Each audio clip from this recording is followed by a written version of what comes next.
same lineup as? No, Briz is out. Keto's going in for him.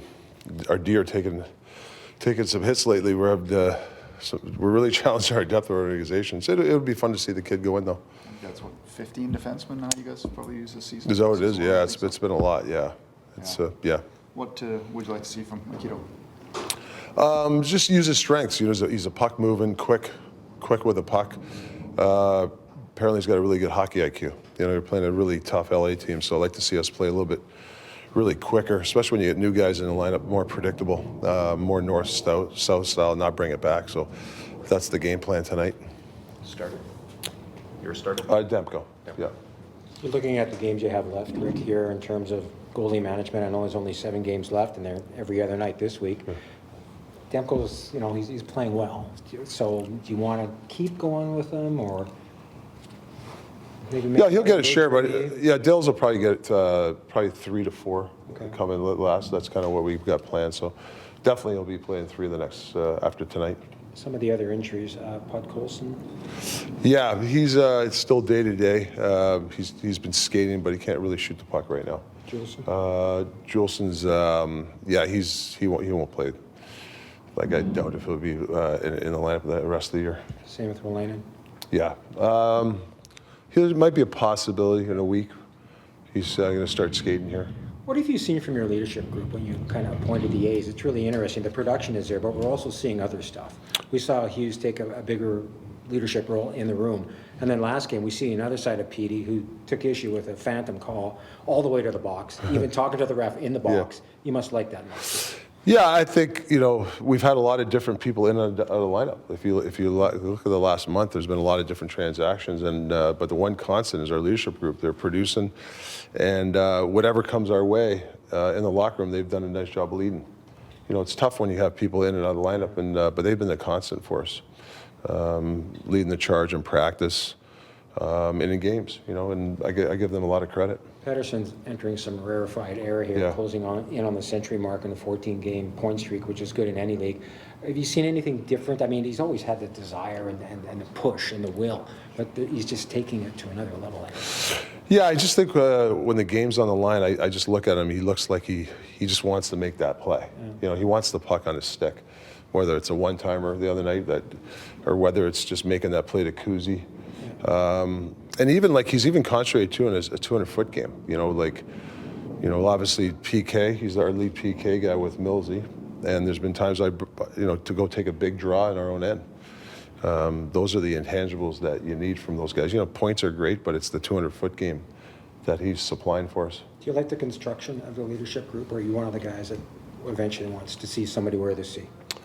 Yeah, I mean, eventually. I mean, we'll tackle that comes. Right now, I like what's going on. Everybody's taking a piece of the pie. You focus so much on video and things you need to do. Yeah. But when you see some tangible proof and you just look down the I-5, you see what Seattle has done, going from like 3rd to 4th, worst team in the league, to a playoff position. Can you partake? Can you pass it on to your players and say, hey, it can be done? Yeah, I mean, Seattle have kind of recognized what they needed to do. You know, they had some cap space, and they went and acquired some good players. If you look at their lineup, it's you know, they got 4 good lines, 6 really good. Like they're a team that has not very many weaknesses, and they play predictable hockey. So yeah, they've done a nice job, Seattle. LA gets Fiala back. What's the challenge against the Todd McCollum team? Yeah, it's one of those teams for me that has not many weaknesses. They have, like, you know, their 4th line's good. You know, they obviously getting Fiala gives them that element of a game breaker. And I really like the way Todd coaches their team, you know, to their strengths. You know, they clog up the neutral zone. Mm-hmm. They'll play patient, and that's why, you know, when you play the Todd McClellan team, they want to see you break. And if you can play a patient game, and we take what they give us. I thought we were better in the 3rd last time we were in LA, and I thought we did that, to get back in. And obviously, the first 2 periods, they were all over us. So you got to make sure that for us defensively tonight, we got to squash some plays in the cycles. Like we're losing a lot of battles, and, you know, and I don't know if it's people in the lineup. I don't know what the excuse is, but the last couple of games I haven't liked our D zone coverage to squash plays. Right. The structure part, yes. but to kind of eliminate people has been a kind of a problem the last 2 games for us. Besser's had a points push here in the last half dozen games. What are you seeing?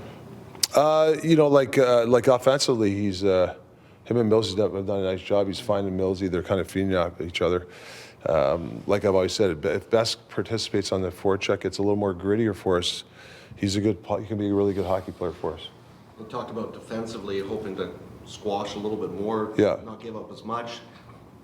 You bring in a new guy who's never played at this level Yeah. before. I mean, what are the expectations for that? Do you just let him go out and play, or do you have a challenge to even manage his minutes even more so? Well, Footy's talked to him. He's got to defend differently. He's not going to go. He's not going to go in there and start rattling people around. That's not his style. But you can defend with your hockey IQ and your quickness.